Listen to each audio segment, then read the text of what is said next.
Morning, my name is Daiji Kano. I'm a PGY5 general surgery resident at the surgical residency at Phoenix Integrated Surgical Residency. Today I'll be sharing our findings on our project, risk factors associated with venous thromboembolism and laparoscopic surgery in non-obese patients with benign disease.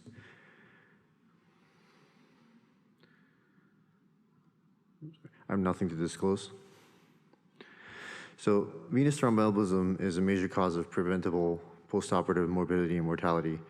Its incidence is around 1 in 1,000 person years, and notable patient risk factors include obesity, cancer, and venous stasis. Venous stasis in laparoscopic surgery is multifactorial, namely vasodilatation from general anesthesia, carbon dioxide insufflation, and reverse Trendelenburg position. And while the intraoperative positioning has been proposed as a risk factor in the past, there's actually limited available data in the current literature. So our objective was to demonstrate whether intraoperative positioning is a risk factor for venous thromboembolism in laparoscopic surgery. Our methods: inclusion criteria included 2015 through 2018 ACS NSQIP data. Laparoscopic surgery were picked out using primary CPT codes. Our exclusion criteria included primarily oncologic procedures, diagnosis of disseminated cancer as tracked by NSQIP database, and the BMI of 30 or greater.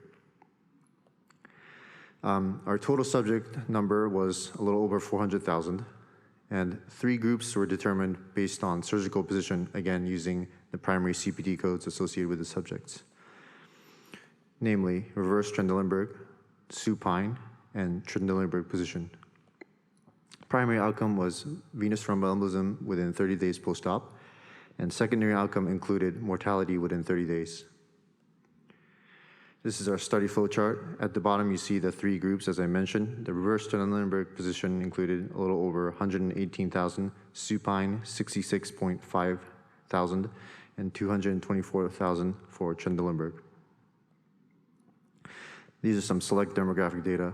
44% of our subjects were male, 48% inpatient procedures as opposed to outpatient, and overall median BMI of 25.7 and 83% non-smokers. The primary outcome of venous thromboembolism was found in 0.26% reverse Trendelenburg, 0.23% supine, and 0.49% Trendelenburg. The 30-day mortality was seen in 0.34% reverse Trendelenburg, 0.25% supine, and 0.31 Trendelenburg. Both of these findings were statistically significant. We also studied outcomes based on the postoperative VTE status, and we found that increased hospital stay, unplanned reoperation, readmission, and 30-day mortality were highly associated with the postoperative diagnosis of VTE. We created a logistic regression model based on our findings.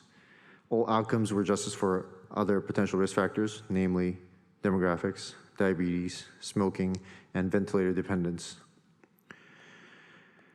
So we found that the overall difference was significant across the 3 positioning groups, where Trendelenburg position was significantly higher risk than reverse Trendelenburg.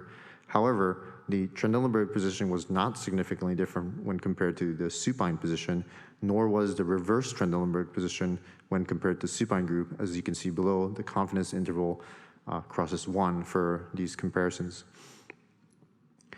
We also found that the increased risk of VTE was found in inpatient or associated with inpatient procedure versus outpatient with an odds ratio of 3.24, as well as with increasing operative time, where the 4th quartile of greater than 120 minutes of operative time compared to the 1st quartile resulted in an odds ratio of 3.54, both statistically significant. So to conclude, statistically significant differences in VT risks were found across all 3 groups, where again, the T group significantly higher than reverse Trendelenburg. However, not between S and RT or S and the T group. So we conclude that the positioning alone, based on our study, is not associated with increased risk of VTE. We hypothesized then that the stirrups could be a possible explanation for higher VTE incidence in the Trendelenburg versus the reverse Trendelenburg positions. In 2011, Panucci and others demonstrated that intraoperative positioning of the lower extremity was a modifiable risk factor for DVT using duplex ultrasound studies. When stirrups are used, hip flexion of 90 degrees maximizes venous drainage from the legs. However, they did not compare their findings with patients without stirrups. This study has several limitations. Our study was retrospective, therefore preventing any establishment of causality.